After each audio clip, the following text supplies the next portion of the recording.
Un segundito que preparamos todo y ahí empezamos. ¿Ok?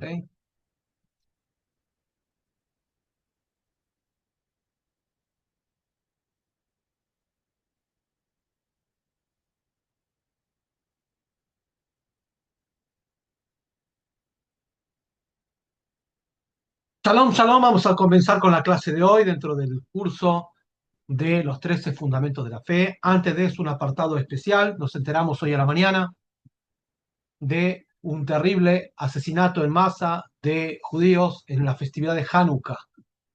En Australia ya comenzó la festividad de Hanukkah en la playa de Bondi Beach, en Sydney.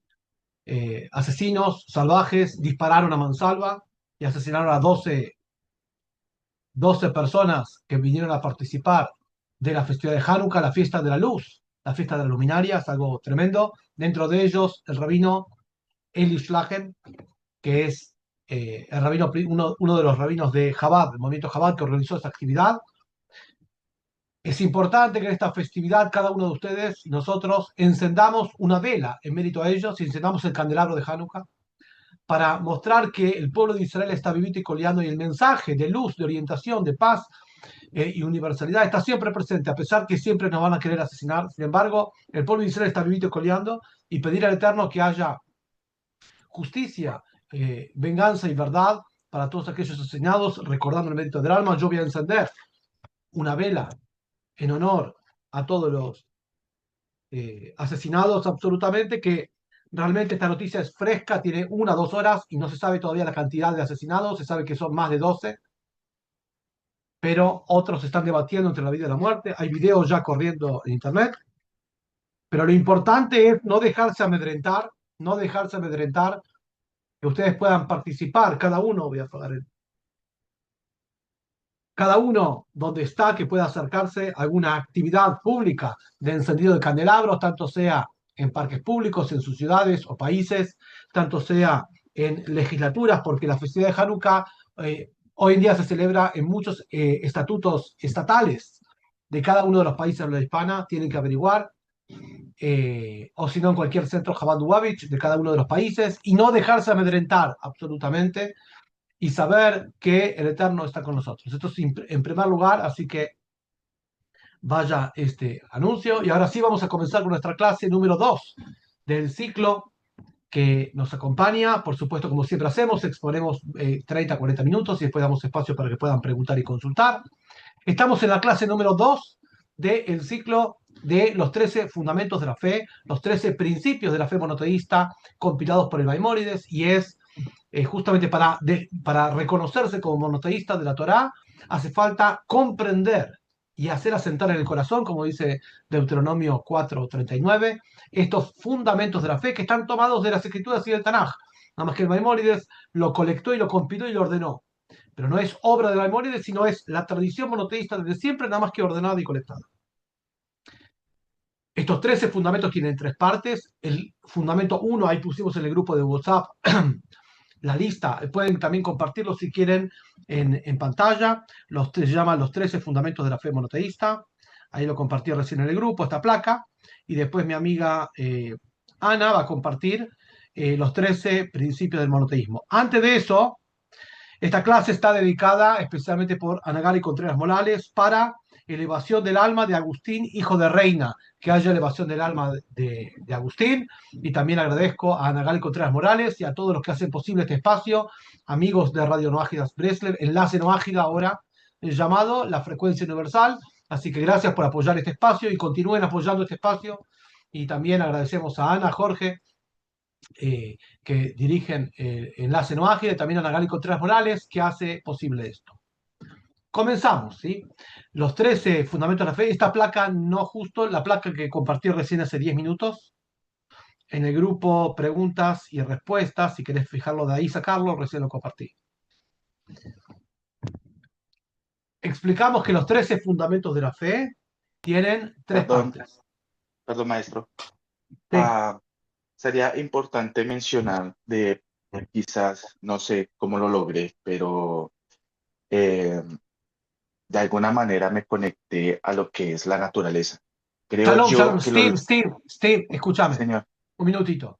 Voy a exponer 40 minutos y después vamos a dar espacio a las preguntas que tengan que ver con el tema, no de otro tema. Sí, Así es la señor. dinámica. No, Entonces, espera, espera, espera, es, escúchame. No, no, no, ok, sí, sí. no, no. Vamos a exponer 40 minutos y después vamos a dar espacio a preguntar del tema puntualmente, no de cualquier tema. ¿Estamos? Ahora voy a exponer. ¿Estamos? Gracias. Vamos a comenzar. Entonces, los 13 fundamentos de la fe monoteísta tienen tres partes. El capítulo 1 a 4 nos viene a hablar de la naturaleza de Dios. ¿Qué cosa es el eterno, creador y conductor del universo? El ser más perfecto de todos, que no admite carencias. Estas definiciones las desarrollamos específicamente en la clase número 1, sobre la existencia de Dios como un dato real y no como algo que depende de la fe, sino como un dato de la realidad que es creador y conductor del universo. Todo esto lo desarrollamos y lo realizamos en la primera clase. Después, del 1 al 4 venimos a explicar la naturaleza de Dios. Del 5 al 10 venimos a explicar los fundamentos de cómo Dios se conecta con nosotros y nosotros con Él. Cómo es el nexo del ser humano con Dios. A través de la plegaria, nosotros hacia Él a nosotros a través de la ley y a través de la profecía. Y el 11 y el 12 y 13 tienen, el 10, 11, 12 y 13 tiene que ver la libre elección, la libertad de elección, libre albedrío, y cómo Dios escudriña los pensamientos y conciencia del hombre. Y 12 y 13 tiene que ver con el final de los tiempos, la época del Mashiach y la resurrección de los difuntos. Son tres partes de los preceptos, de los fundamentos de la fe. Esta primera triada, que es del 1 al 4, investigamos sobre la naturaleza del eterno de acuerdo al monoteísmo de la Torah. Porque no basta decir creo en Dios. Decir creo en Dios, eso básicamente no es algo definible, no es nada. Estamos explicando que más que Dios utilizamos las palabras eterno, creador y conductor del universo, el ser más perfecto de todos, que no admite carencia, terminología mucho más precisa y que de hecho responden a las traducciones más fieles de los dos nombres que aparecen en la Torá, Elohim y 4 letras, que es el nombre Adnai, el nombre que aparece en la Torá. El fundamento número 2 de hoy, ahí lo podemos poner, Ana, si querés, en la pantalla, sobre el fundamento número 2, habla de la unicidad del creador, no de la unidad. Unidad quiere decir que es uno, sino unicidad. O yo voy a reformular la palabra unicidad hablando de la palabra singularidad del creador. Cuando ustedes ven en los textos hebreos traducidos unicidad, no quiere decir que Dios es uno, eso ya lo sabemos.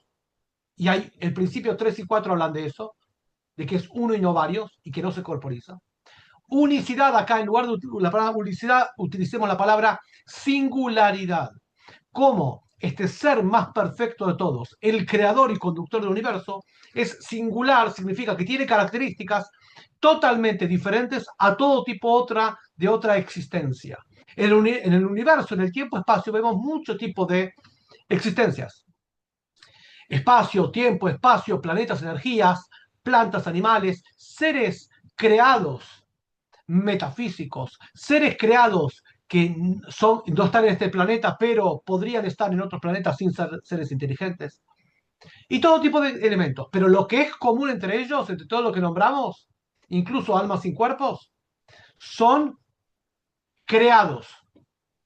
Cuando decimos que son criaturas, seres creados, quiere decir que hay un creador. Y el creador es incomparablemente superior a la creación, singularmente. Entonces, el fundamento de este no viene a explicar qué es Dios, sino todo lo contrario, que no es Dios, es por la negativa, dado que cualquier elemento concebible por la mente y por la conciencia humana es pequeño frente al Creador. Por eso hablamos de la singularidad del Creador. La unicidad quiere decir que es incomparable frente a cualquier otra criatura. Frente a todas las ideologías y filosofías religiosas que hablan de la corporización de Dios, ven cómo Dios es similar a nosotros, ves cómo está entre los humanos, ves cómo se corporiza. Acá es todo lo contrario. ¿Ves cómo está inconmensurablemente distante al ser humano? Todo lo concebido por un ser humano no puede llegar ni a un ápice del creador, porque el ser humano es creación, y el creador es el creador. Entonces, lo que vamos a explicar es cómo Dios no es, no como sí es al revés. Y de eso habla el principio este de la singularidad. Cuanto menos concebible es y capturable es por el ser humano, más, entre comillas, Dios es. Está más distante. Y esto transforma el monoteísmo de la Torá en el monoteísmo más absoluto, y subrayo la palabra absoluto. ¿Por qué? Porque hay muchas filosofías religiosas y muchas ramas teológicas. Pero el monoteísmo de la Torá, de acuerdo a los sabios de Israel, de eso hablamos. Cuando decimos monoteísmo de la Torá, de acuerdo a los sabios de Israel, hablamos la concepción, si quieren decir, rabínica del monoteísmo de la Torá, es el más absoluto entre todos los absolutos. Incluso en las tradiciones espirituales que son monoteístas, pero no absolutos, como vamos a demostrar. Esto marca una diferencia absoluta, total, entre el monoteísmo de la Torá, que lo hace el más abstracto y absoluto posible de cualquier otra forma de monoteísmo habido y por haber. O sea, que esto también incluye no solamente a las religiones idólatras o paganas, sino incluso a las tradiciones espirituales que abogan por el monoteísmo. Son muy pocas fuera de la Torá. Sin embargo, no es un monoteísmo absoluto ese. Y el de la Torá lo es. Y de eso vamos a explicar. Entonces, en la unicidad del Creador la unicidad implica que Dios es uno y no único, uno y no hay otro igual. Es único, no existe otro, o sea, incomparable, es indivisible, es incomparable, es inimaginable, es inabarcable. Todos los inhabidos por haber, de eso se trata. Si querés volver, Ana, la imagen a mí y vamos a explicar.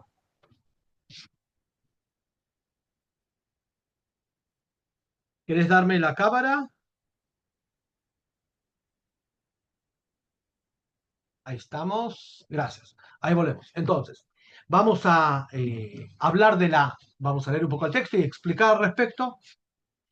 El principio número dos es, yo tengo la convicción certera de que Dios es uno y único, con una singularidad que no existe otra en absoluto. Y solo Él es nuestro Dios, lo fue, lo es y lo será.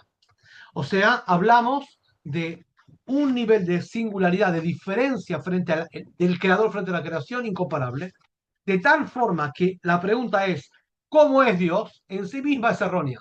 Pues yo digo, ¿cómo es? Estoy buscando una semejanza, un paralelo, un parámetro de ponderación entre la creadora y creación, y eso justamente es lo que no hay. Lo que tengo que explicar es al revés, cómo Él no es similar a nosotros, cómo Él no está. Sin embargo, Él en su misericordia decide eventualmente conectarse con el ser humano, ya lo vamos a ver más adelante.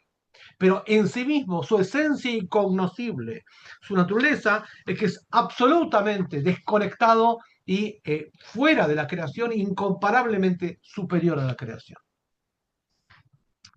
Eh, entonces, voy a leer esto en el lenguaje de Maimónides para que vean cómo es. Entonces, la existencia, esta existencia, este ser, el ser más perfecto de todos, el creador y conductor del universo, eterno sempiterno, todo esto es terminología que es mucho más precisa que decir Dios. Amo de toda la Tierra, que dirige el planeta con una fuerza infinita y limitada. El conocimiento de lo que explicamos es un precepto positivo, hay un mandamiento de comprender esto, no de creer en esto, de comprenderlo, o sea, hacer el ejercicio mental de imaginarse todo el tiempo, y eso es lo que hizo Abraham. Abraham, como estudiamos, deambulaba su conciencia día y noche buscando a Dios, explorando, observando la naturaleza y formulándose preguntas, hasta que descubrió y se consolidó en él la idea del creador tal cual como es la concepción monoteísta.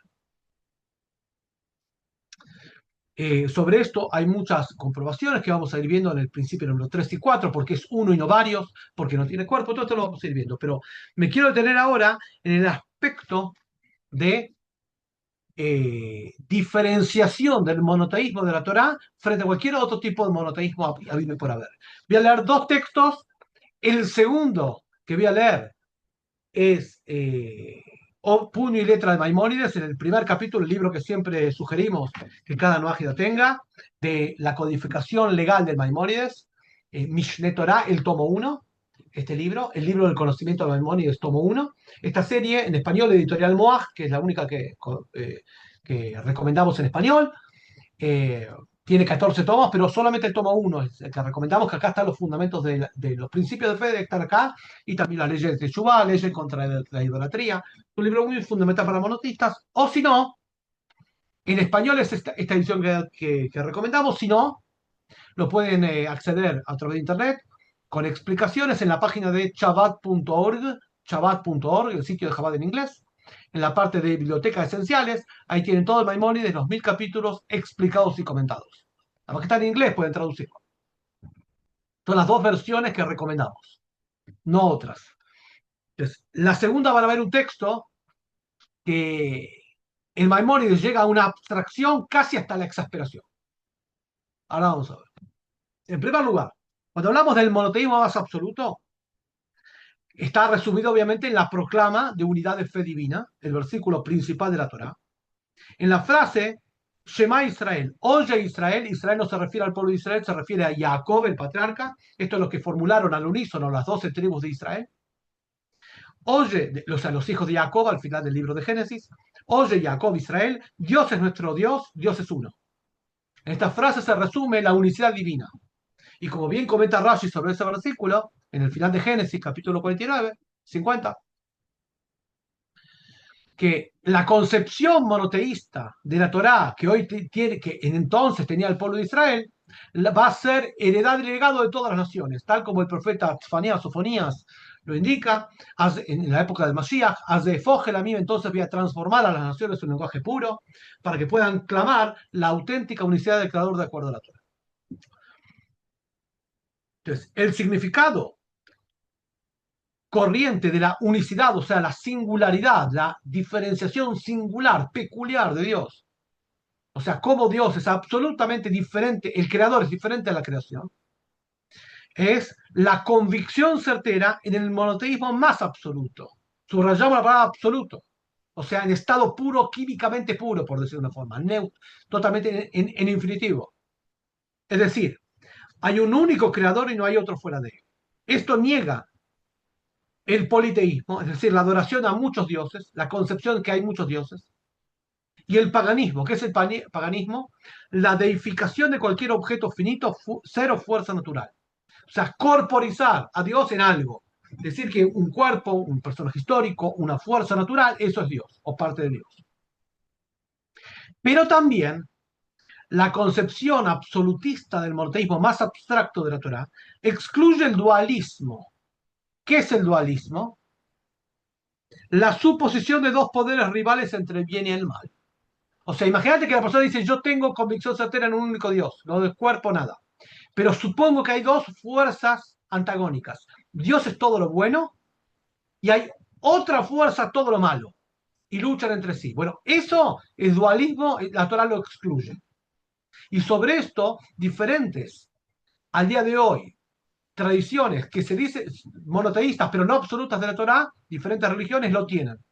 La Torá echa por tierra eso. De hecho, hay un versículo en Isaías que habla explícitamente de eso, que Dios dice, el profeta habla en nombre de Dios diciendo, yo creo la luz y la oscuridad, creo el mal. Dios crea el mal y Dios es tanto el malo, tanto lo bueno, tanto no hay otra fuente, no hay otra usina. Dios es el Dios de todo, no solamente de lo bueno. O sea, el mismo Dios de la vida, de la salud, de la abundancia, es el mismo Dios de la carencia, de la matanza y de la, de la maldad. No hay, no hay otra fuerza divina. No el mal del ser humano, eso escoge el ser humano libremente hacer el mal. Hablamos que la fuente de todo es Dios, no hay otra fuente, no es que hay un poder bien y mal. El dualismo está rechazado por el monoteísmo de la Torah, incluso para los monoteístas. O sea, un monoteísta que cree que hay dualismo, que hay dos fuerzas rivales, o hay un fatalismo, hay un destino escrito y no se puede modificar a través de la acción concreta y la libre elección, también es fuera del monoteísmo de la Torah. Me refiero puntualmente a estas creencias que al día de hoy sostienen este dualismo y este fatalismo, creencias que son monoteístas pero no absolutas. El monoteísmo de la Torah echa por tierra también eso. Y el panteísmo, obviamente, que iguala a Dios con la naturaleza. La, ¿Todo es Dios? Sí, pero Dios está por encima, Dios es soberano. Decir que la naturaleza es Dios, o sea, el sistema de reglas, eso que el sol sale de un lado y se pone el otro, y a la noche sale la luna, son reglas naturales. Que la naturaleza es Dios es un error. La naturaleza fue creada por Dios, pero Él puede modificarla a gusto y piacere, y Él está por encima.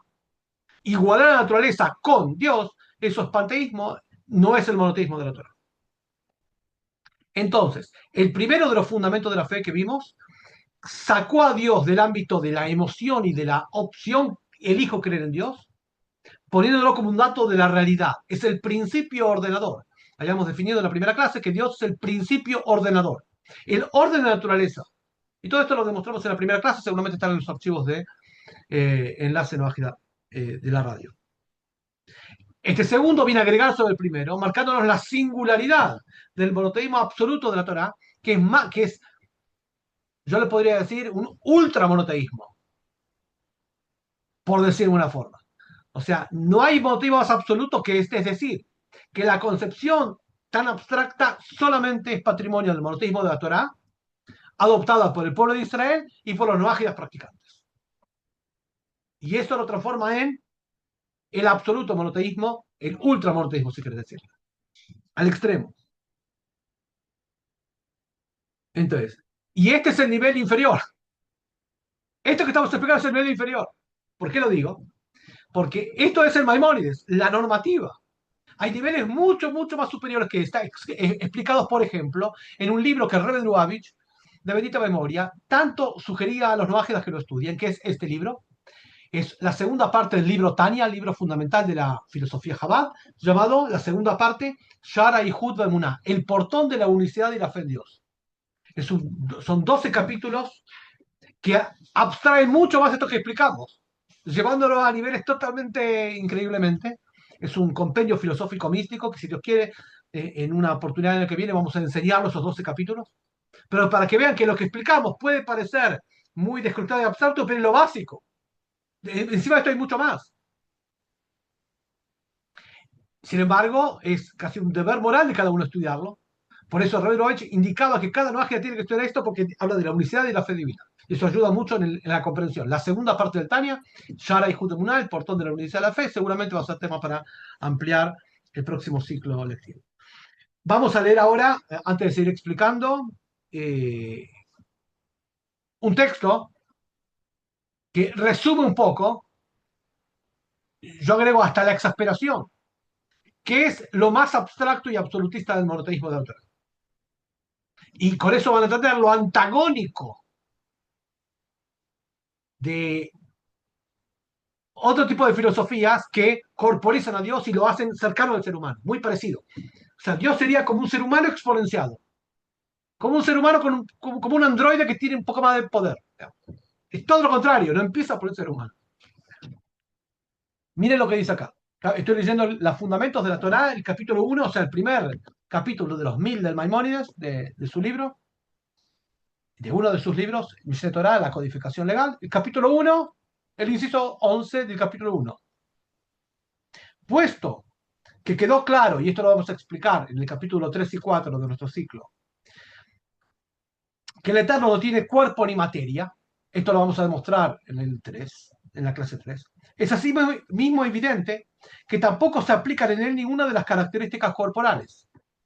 Cuando, por ejemplo, el versículo en el profeta Josué nos dice, fijad, poné en tu corazón, que por encima de los cielos y por debajo en la tierra, debajo del agua, no hay otro. Cuando te dice que por encima de los cielos y por debajo de la tierra no hay otro, no hay otro, ¿qué quiere decir? Que Dios no es un cuerpo, porque las características de algo físico, material y corporal, de que un cuerpo no puede estar en dos lugares a la vez. Las características físicas. Un cuerpo puede estar en un solo lugar a la vez. No puede ocupar un cuerpo dos espacios a la vez. Entonces, si Dios está arriba, está abajo, está al costado, está en todos lados, quiere decir que no es un cuerpo. Esta misma idea está muy bien explicada, por ejemplo, en el Salmo 139, que David dice, si me escaparas de los cielos, allí estarías Dios, pero si bajara al abismo, también estarías. O sea, no hay lugar de escapatoria donde no está. Es decir, que no es un cuerpo, porque si fuera un cuerpo, estaría en un lugar y no en dos a la vez.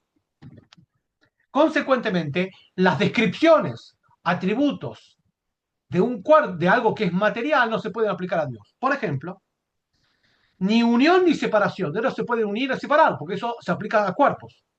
Ni espacio ni medida. Dios no tiene un espacio ni una medida, cuánto mide o qué espacio ocupa, porque eso se aplica a materialidad, a cuerpos. Ni ascenso ni descenso. Dios no puede ni subir ni bajar. Ni derecha ni izquierda, no puede estar en ningún lugar. Ni rostro ni espalda, porque eso aplica a cuerpos. Ni sentarse ni estar de pie, porque eso aplica también a cuerpos. Dios tampoco está limitado por el tiempo, como para tener comienzo, fin y edad. El tiempo es una creación de Dios, de hecho, la primera creación de Dios. En Génesis, cuando decimos, ¿cuál es la primera palabra de Génesis? En el principio, o sea, cuando Dios creó el tiempo, en el principio, antes no había principio, no había tiempo. Es decir, que Dios no está ni en el pasado, ni en el presente, ni en el futuro. De hecho, este es el secreto del nombre de 4 letras, el tetragramatón. Fue y será simultáneamente. Cosa que ningún elemento creado puede estar en los 3 tiempos a la vez. Tampoco es susceptible de cambios. O sea, nada de afuera le puede impactar un cambio, a diferencia de todo lo humano. Todo lo humano o todo lo físico, todo lo material impacta un cambio. El tiempo lo erosiona, el paso del tiempo impacta en él. No hay nada que pueda provocar en Dios cambio alguno, porque el cambio viene de afuera y no hay fuera de él. Estamos acostumbrados a pensar a Dios como una entidad fuera de nosotros que viene y se va. Bueno, es exactamente al revés. Nosotros estamos en Él. Él es la eternidad y nosotros somos como un suspiro dentro de Él que vamos y venimos. Nosotros no es el ser humano, es el tiempo y espacio. Son los 93 mil millones de años luz. Todo el universo es un suspiro dentro de Él. Por eso uno de los nombres de Dios es Macom, lugar. ¿Por qué el nombre de Dios es lugar? Porque Él es el lugar, o sea, la posibilidad del mundo, y no el mundo su lugar. No es que estamos nosotros como entidad física inamovible y Él viene y va. Es exactamente al revés. Nosotros, tiempo, espacio, estamos dentro de su eternidad, vamos y venimos. Como un soplido de una persona y una aspiración de la persona. Uno sopla y puede aspirar. Bueno, eso es el tránsito del tiempo-espacio, el universo dentro de él.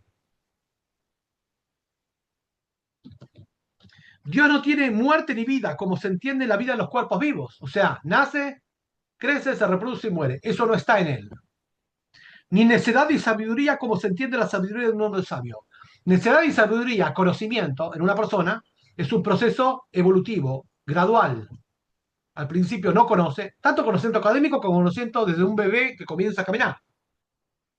Al principio comienza gradualmente, ensayo y error, hasta que aprende la técnica. O sea, es algo que está fuera de él, la técnica de cómo caminar, cómo ponerse de pie, un bebé, cómo mantener el equilibrio, empuja una pierna, empuja la otra pierna, empieza a tomar, se encabrita y toma velocidad, se cae, se para y se levanta hasta que empieza a aprender la técnica de caminar y mantener el equilibrio. Es un aprendizaje que viene de afuera, imita a otros, por propia intuición, se va sosteniendo, el afuera lo va moldeando gradualmente. Bueno, eso en Dios no está. Por eso la idea de conocimiento, que es gradual, en él no está. El conocimiento está en él desde el principio sin necesidad de aprender. Ni sueño ni vigilia. Dios no tiene, no es que está despierto o dormido. Ni enojo ni risa, ni alegría ni tristeza, ni silencio ni habla como el habla humana. Así dicen los sabios, en Dios no existe ni sentarse, ni pararse, ni división, ni unión, en obvia alusión a concepciones idólatras. Por consiguiente, dice Maimónides, nada de eso tiene. Entonces, ¿qué sí es? No importa lo que es, estamos en lo que no es. En primer lugar, lo que no es. Nada conocido es, nada concebido por el ser humano es. Eso sí es. Podemos decir que puede llegar a ser. Por consiguiente, dice Maimónides, final del capítulo 1 de los fundamentos de la Torah, las expresiones de la Torah y los profetas que hemos citado y similares son todas metáforas y alegorías. Eso que la Torah habla en lenguaje antropomorfo, es decir, lenguaje tomado del humano y aplicado a Dios, no es porque Dios sea Dios, porque es el lenguaje que el ser humano entiende. Es una metáfora, al igual que en terminología moderna, tomamos todo tipo de nociones e ideas y categorías de diferentes ciencias aplicadas a otras. Por ejemplo, es muy clásico que en las humanidades, en las ciencias humanas, se tomen definiciones o criterios de la física. Por ejemplo, la idea de la entropía, que todo tiende al caos. Es una regla física de la termodinámica que se aplica alegóricamente y metafóricamente a las ciencias sociales.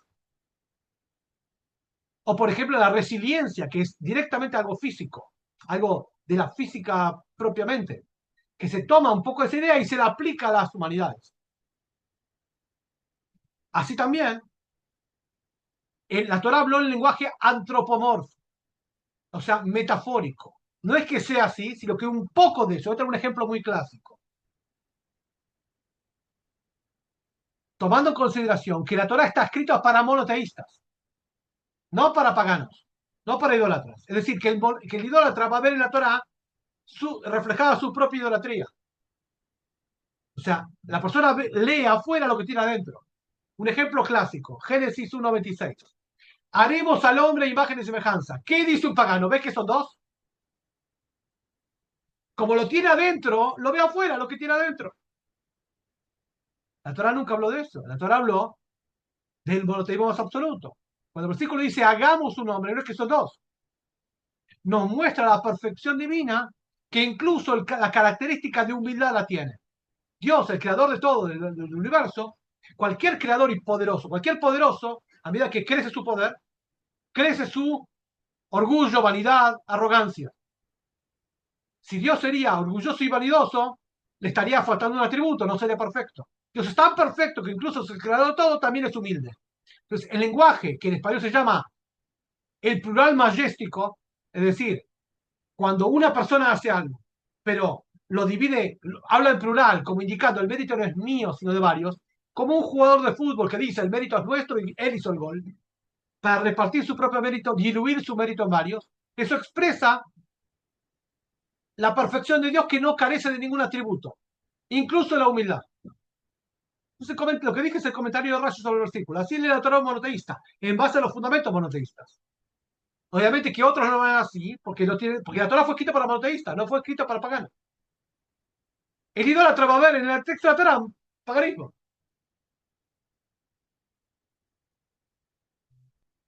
Por eso, dice Maimónides, las expresiones de la Torah y los profetas que hemos citado y similares son todas metáforas y alegorías. Como expone, Dios está sentado en los cielos riendo. No es que Dios se ríe, sino que es la consecuencia de la observancia de los preceptos. Si Dios en la Torah pone libertad de elección y en la observancia de los preceptos y la abstención de las transgresiones son su voluntad, como un padre que ve a su hijo que va por el buen camino, se ríe, sonríe. Y también se enfurece, pero no es que se enfurece y se ríe, sino es la consecuencia natural para que el ser humano vea que su libre elección impacta en la recompensa y sanción. Eso lo describe el versículo en forma antropomorfa, en forma metafórica, como riendo. Pero no es que se ríe. O Dios se regocijó y expresiones similares. Los sabios afirmaron sobre todo esto, la Torah se expresa en el lenguaje humano para facilitar la comprensión, pero no es que sucede en él. No es una metáfora. Y por ello cuestiona también el profeta Jeremías, ¿acaso me encoleriza? ¿Dios se puede enojar? No nos enoja, es la consecuencia de las transgresiones de la persona. ¿Por qué? Porque si a veces Dios estaría alegre y a veces estaría contento, estaría cambiando y dijimos que Dios no tiene cambios, nada de afuera le puede impactar un cambio. Más bien, tales características se aplican solo a oscuros cuerpos inferiores, o sea, a la creación, aquellos que moran en casas de barro y sus fundamentos están en polvo. Dios, en cambio, es elevado y por encima de todas las descripciones, o sea, el monoteísmo más absoluto. Para sintetizar esto y dar el espacio que puedan preguntar, el fundamento de la fe, yo tengo convicción certera que Dios es único con una unicidad, o sea, singularidad totalmente inconmensurable y que no existe nada como otro en absoluto. El Maimónides, en otro libro, en el libro más, no de normativas legales, la codificación legal, Mishneh Torah, que leímos, sino en otro libro, el libro más de filosofía monoteísta, Moreh Nevuchim, la guía de los perplejos, libro fundamental, pero no de acceso tan fácil para el recién iniciado. Es un libro muy complejo. No lo sugerimos al principio, sino que tomar algunas frases y explicarlas así, como una clase, pero no el libro directo porque es muy denso y muy complejo. Él resume esto que dijimos en 3 palabras. En hebreo son 3 palabras y en español son 4 palabras. Él dice lo siguiente. En hebreo es Ilu Yadativ Aiti. En español es, si lo pudieras conocer, serías él. Si lo pudieras conocer cabalmente, serías él. ¿Por qué? Porque conocer, comprender, significa abarcar con la mente. Comprendo algo. ¿Cuántas personas dice comprendo algo? Cuando está afuera y comprende, puede comprender algo sencillo como qué es una jarra, puede tomar las medidas, el volumen, el peso, el contenedor, las características, los atributos, de qué material está hecho, para qué sirve, si puede contener líquidos fríos o calientes, lo que sea, el valor. Comprender quiere decir estar afuera y abarcar. O sea, el que comprende está en un aspecto por afuera y por encima de lo comprendido. El único modo que lo puedas abarcar es que seas él. Él mismo se comprende a sí mismo porque se abarca a sí mismo. Pero nada de lo que está fuera de él lo puede abarcar porque no es él. Consecuentemente, si hay un ser que lo puede comprender, es él mismo y ninguno otro ser lo puede comprender. Y si lo comprendes es porque sos él. Y cada uno, como sabe que no es él, no lo puede comprender. Y esa es la virtud. No comprenderlo en su totalidad no quiere decir que no intente describir rasgos de él, que estamos haciéndolo. Es una existencia en una ilusión, es el creador y conductor del mundo, es el principio ordenador, el ser más perfecto de todos, y las descripciones siguen. La próxima clase vamos a ver, no qué no es, sino qué podemos postular sobre él, por la activa. Y sobre esto, la sabiduría en el Talmud y el Midrash hablan mucho, sobre todo tipo de metáforas y parábolas, que los sabios te explican con ejemplos concretos que sí podemos postular de él. Pero este principio es la abstracción absolutamente del monoteísmo, no corporizándolo, sino al revés. Cuanto menos se parece a uno, más es él. Obviamente que esto es un desafío para cada uno incorporar esta idea, trabajarla, pero bueno, estamos armando, engarzando el monoteísmo de la Torah. Es profundo, pero también es básico a la vez. Porque recordemos, los tres fundamentos de la fe es la categoría básica para asumirse como monoteísta de la Torah. Menos que esto no se reparte. Es elevado, es exigente, es estricto, pero también es básico, todo junto. O sea, requiere que la persona salga de su parsimonia, comprenda y se acerque para acceder al nivel mínimo. Así que bueno, gracias a Dios, Dios confía en nosotros y en ustedes para que podamos acceder a este monoteísmo de Torah. Y como decimos en la plegaria, Baruch Elokeinu, bendito Dios, Sheivdiranu Minatoin, que nos separó de los descarriados y nos dio una Torah de vida, absolutamente, y que así nosotros seamos factor de luz para cada uno, que podamos alumbrar la vida de cada uno de ustedes también puedan alumbrar la vida, la conciencia, la mente, el corazón de cada uno de sus conocidos, allegados y todos los que tengan contacto para que se vuelvan auténticos monoteístas de la Torah. Amén y amén. Agradeciendo de nuevo a la amiga Ana Gali Contreras Morales, a todo Radio Nájida Breslev, Enlace No Ágida, la frecuencia universal, y también dedicando esta clase a elevación del alma de Agustín, hijo de Reina, que tenga elevación del alma y el mérito de esta clase vaya para él. Quedo a disposición de preguntas, consultas y comentarios del tema que estuvimos hablando. Adelante.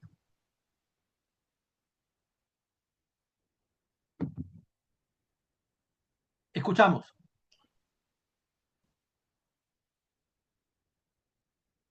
Pueden abrir los micrófonos y preguntar lo que quieran.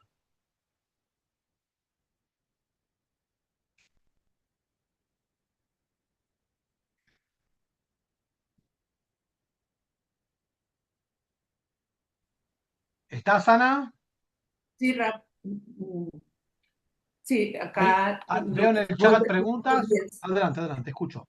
Buenos días. Sí, la pregunta es, entonces ahorita que comenta en el entendimiento del Eterno, donde están por fuera y nosotros estamos inmersos, digo, a la comprensión, entonces el entendimiento tendría que ser algo más profundo hacia Él, porque pues ahorita por lo que yo entendí, quizá me equivoco, usted dice el entendimiento y es el aspecto periférico que está abarcándolo todo y nosotros como humanos pues no lo podemos abarcar todo. Y de alguna manera eso sería nosotros traspolarlo para poderlo abarcar en un entendimiento o en una cosa mucho menos para poderlo percibir. La primera llave de lo que estudiamos hoy es comprender que es algo muchísimo más complejo de lo que parece. Es como ver el horizonte, que Ujú. vos si estás en un piso alto, el horizonte está ahí nomás, lo puedes tocar. Sí, porque estás lejos de eso. A medida que te Ujú. acercas al horizonte, te das cuenta que es inconmensurable. Entonces, la expresión de cercanía porque te parece próximo se transforma en contemplación asombrosa y temor reverencial cuando ves lo magnánimo. Es Sí. por eso que la primera emoción que surge en el monoteísmo de la Torah no es el amor, sino el temor reverencial. Es al revés. En la Torá, amor a Dios es un premio que se da a los justos muy avanzado en su tarea. Cuando Dios le dice, Abraham, Abraham es mi amante, eso es en el final de la tarea de Abraham. Al principio es temeroso de Dios. Esa es la virtud, porque realmente comprendes. Esa confianza que se da en el no monoteísta de la Torah, sí, amo a Dios, sí lo siento y todo eso no tiene la menor idea de qué se trata.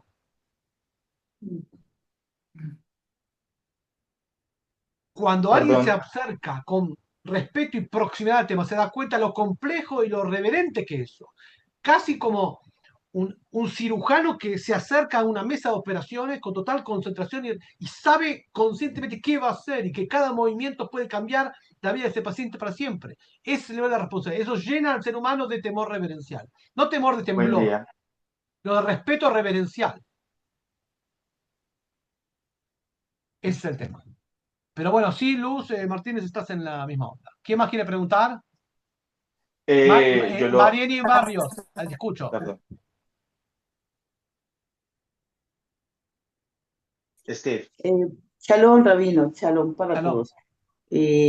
Rabino, en cuanto, no tengo muy claro cuando Hashem llama a Jacob Israel, ¿no tiene nada que ver con ahora el pueblo de Israel o qué implica eso?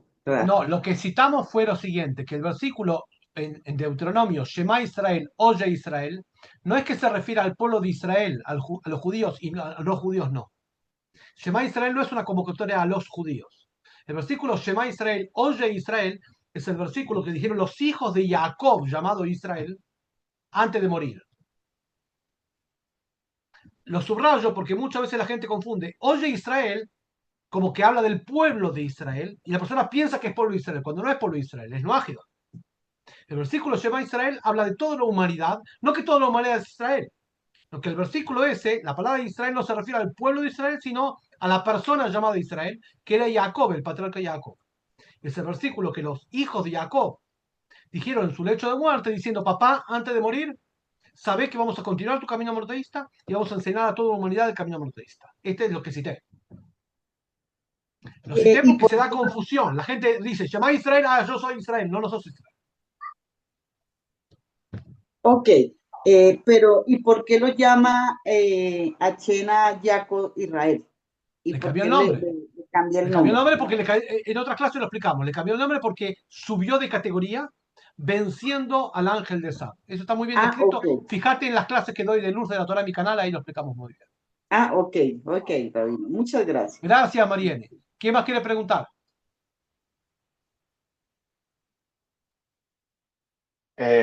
buenos días. Escucho, Steve, Bueno, exacto. Del tema que hablamos, ok, decime. yo lo hago de esta manera, no como, digamos, yo lo veo más como sentimientos y retomando más bien como el tema de Génesis, cuando él comienza a hacer la creación, es como separar los sentimientos.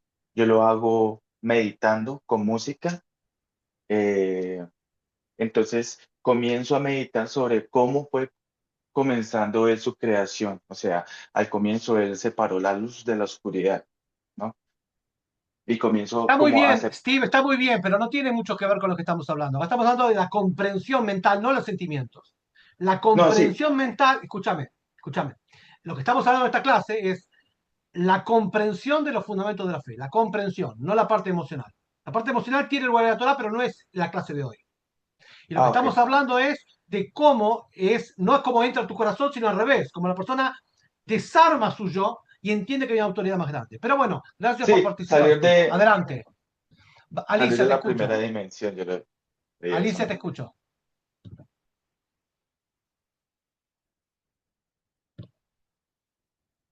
Buen Escucho, día, Alicia, adelante. Buenas. Rap. Podemos decir en un poquito de comprensión, eh, cuando se ve la luz a través del cristal del sol. O sea, vemos la luz, pero no es ese sol que está ahí. Podemos entender así un poquito cuando se habla de la existencia de Dios. Sí, también así, sabiendo que todo tiene una fuente y que lo que vos ves es solamente un rayo y una expresión de eso, es correcto. ¿Qué más?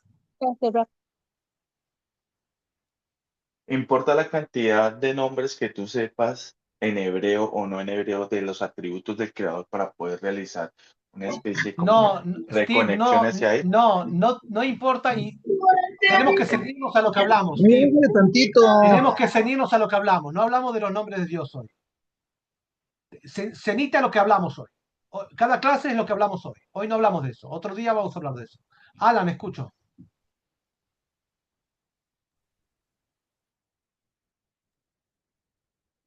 ¿Qué más?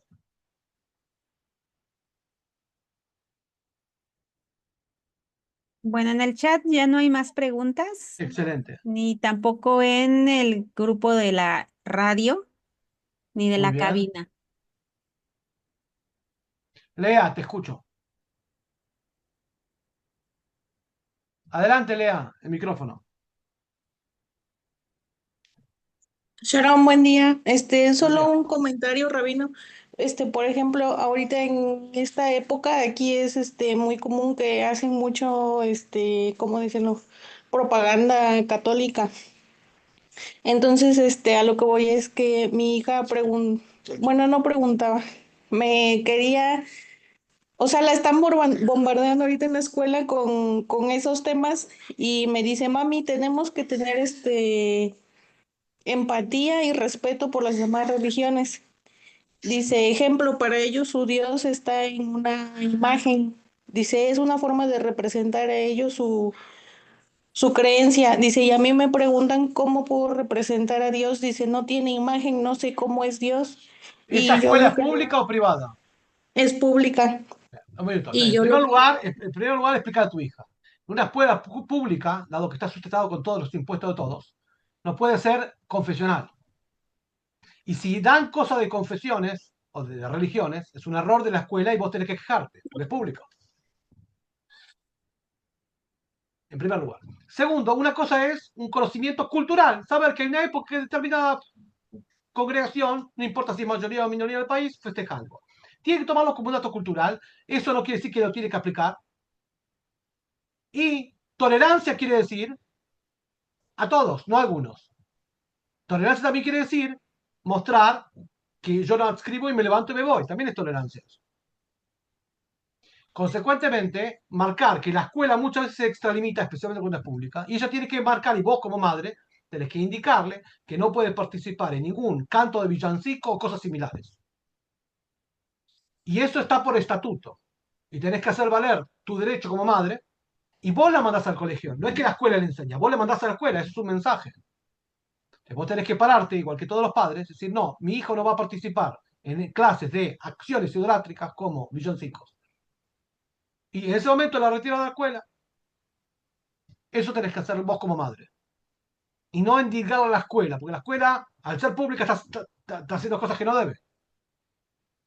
Si es pública, no puede ser una religión. O es confesional o es pública. Si es pública, tiene que ser neutra. Y tiene que dar contenidos curriculares. Que se explique un día alguna cosa de algo cultural está bien, pero hay que tomarlo como algo cultural. Cuando se extralimita eso, no importa quién sea, ya ahí hablamos de una perversión, una corrupción de la misma escuela. Explicar a las hijas que lo común no quiere decir que es normal. Que esté normalizado, que esté hecho común no quiere decir que sea normal. No es normal porque es pública. Con eso vas a ayudar a tu hija a despertar el espíritu crítico y saber que a pesar que muchos lo hacen, no es correcto. Porque es público, no es confesional. ¿Que tenés que ir en contra de la mayoría? Sí, tenés que ir en contra de la mayoría. ¿Que es fácil? No es fácil. Es correcto. Bienvenida al monoteísmo. ¿Qué te crees que es fácil? No es fácil. Pero ella tiene que mantenerse estoica frente a todo el mundo, idólatra, como fue Abraham. Eso es lo que tenés que hacer vos, como madre. Y ella como hija adoptar esos criterios propios. Y eventualmente, si la escuela la quiere, entre comillas, obligar a participar de eso, vos tenés que negarte por estatuto y nadie puede negarse porque es algo muy grave. Eso es disculpe, lo que puedo decir. Con amor, siempre. Y con sonrisa. Te escucho. Y continuando me decía que que teníamos que tener respeto porque ellos se representaban con una imagen a lo que creían, y dice, yo no sé con qué representarlo, y lo No, que me no, vino, pero te explico. El respeto es mutuo. Respeto es explicar que no es que es una verdad verdadera. Es alguien cree en eso. Tomar eso como el todo, eso es falta de respeto de ellos. ¿Qué me estás hablando? No que nosotros tenemos que tener respeto. La primera falta de respeto es que te quieran imponer una ideología como la general, cuando no es general. Vas a un colegio público. Eso vos tenés que explicar. No digo lo que ella dice, digo lo que vos tenés que decirles al revés. Yo sé lo que ella dice, yo te digo lo que vos tenés que hacer, que no es lo que ella dice, es lo que vos tenés que hacer, romper esa inercia para que ella piense otra cosa y vea otra cosa. Y lo mismo lo vea diferente. ¿Entendés? No es lo que ella dice, es lo que vos tenés que hacer con lo que ella dice. Es el mandato para vos que tenés que cambiar eso que dice. ¿Entendés? Es al revés, tenés que romper la inercia y cambiar la onda. No es fácil, pero eso es lo que tenés que hacer. ¿Vamos? Obviamente que los chicos no nacen sabiendo. Eso de respeto y tolerancia es lo que ellos le dicen, pero los primeros no tolerantes son ellos. Es una escuela pública. No te puedes meter una ideología, una religión en una escuela pública. ¿Entendés? Los chicos no nacen sabiendo, son discursos que le meten. Vos tenés que decirle, la escuela tiene un límite, que es enseñar tareas curriculares y está muy bien. Cuando desborda ese límite, hay que poner coto. Y que sea común no quiere decir que sea normal. Y entonces quejarte y hacer una. Y ni que hablar que no puedes participar ni en villancicos ni en cosas de prender árboles, nada de eso. Vos como te tenés que negarte. Y tenés que hacer una carta firme a los directores, eso tenés que hacer como monteísta. solo lo que quería llegar es conectarlo con lo que dijo hoy, que mi contestación fue decirle, el Eterno es tan grande y llena toda la tierra que bajarlo a una imagen sería minimizarlo, hacerlo pequeño. Eso está muy bien, pero acá hay algo más. Tenés todo un sistema de escuela y tenés vos. Y toda la normalidad. Vos tenés que ir en contra de eso, ¿entendés? Y vos sos la primera que la mandás a la escuela. La nació en la escuela, la mandás vos. Entonces vos tenés que poner estos parámetros y muchas veces no es agradable hacerlo, pero tenés que hacerlo como madre. Porque vos la mandás a la escuela. Y la pedagogía de un niño que no comprende las complejidades y vos tenés que explicárselas. No explicar qué es el eterno, explicar cómo la escuela, poner coto en la escuela. ¿Entendés? Que no crea que la escuela es palabra divina, porque todos lo hacen. Y si no se lo decís vos, ¿quién se lo va a decir? ¿Entendés? Es algo más complejo y más práctico. No que vos le expliques el monoteísmo frente a otro que le explica otra cosa. Porque siempre va a ganar el sistema, no vos. Especialmente que vos mandás a la hija. Entonces vos la mandás a un lugar que le enseñan eso y después si no, no es así. ¿Entendés? Es muy diferente. Pero bueno, es el desafío que todos los padres tienen. Conectarte con otros monoteístas que ya lo hicieron y vas a ver que vienen resultados. Fuerza y bendiciones. Que tengas éxito en la educación. Hanukkah es la fiesta de la educación también, así que bueno, tengas éxito. Es un desafío. Alicia, para terminar, adelante. Gracias. Y Rap, ¿cuál es la forma correcta de enseñarle a un niño quién es Dios sin que lo encastilles, sin que otra persona meta otras ideas? Bueno, ¿Cuál sería primero de la todo, que forma correcta? el adulto tenga claro. Si no estudia los 13 fundamentos de la fe, el adulto lo tiene claro. Entonces, ¿cómo va a poder explicar con didáctica de un niño el adulto, si el adulto lo tiene claro? El problema es que se pone el carro delante del caballo. El adulto quiere explicar antes que él aprendió bien. El primer paso es que el adulto estudie los 13 fundamentos de la fe bien, como adulto, que desaprenda todo, que reaprenda, y después que se dirija a profesionales de la enseñanza de Torah que le enseñen, no que el adulto va a enseñar.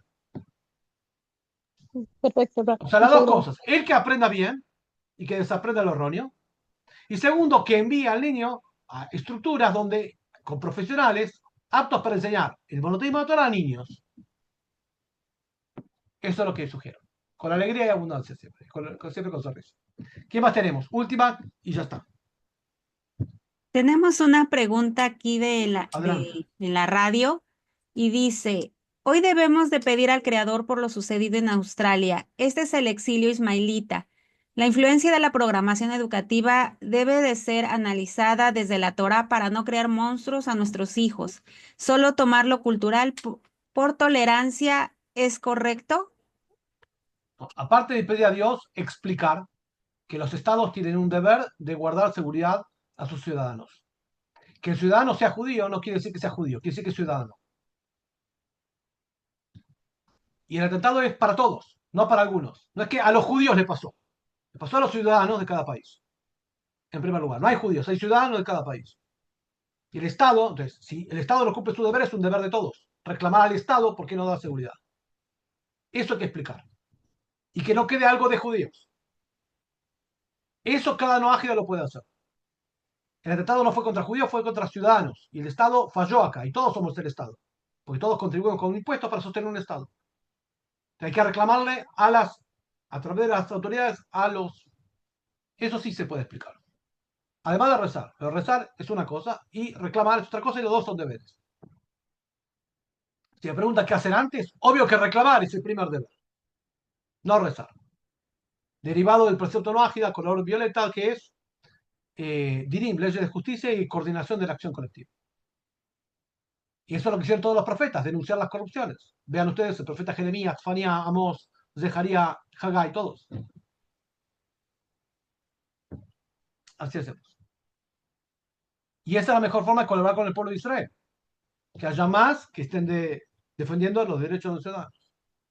Dice Xiaomi que es Ana Agabetín, muy bien explicado. Eso es lo que hay que explicar.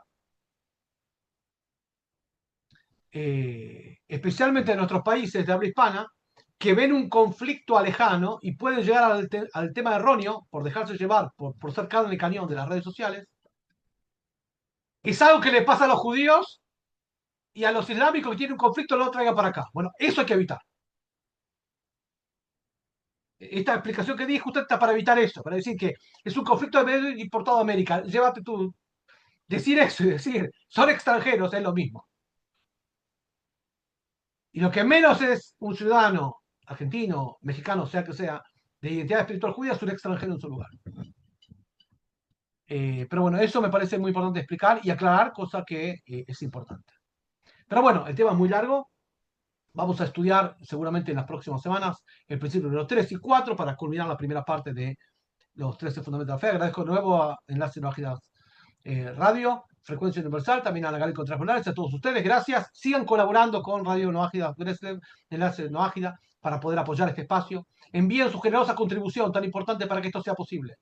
Envíen su generosa contribución van a dejar los datos para enviar la generosa contribución y nos vamos a ver en las próximas semanas para la tercera clase. Muchas gracias a todos. Bendiciones para todos. Muchas gracias, Ra. Gracias a todos. Gracias, Rabino. Gracias a todos por acompañarnos. Muchas gracias. Gracias. Gracias, Gracias. Anita, Nagali. Muchísimas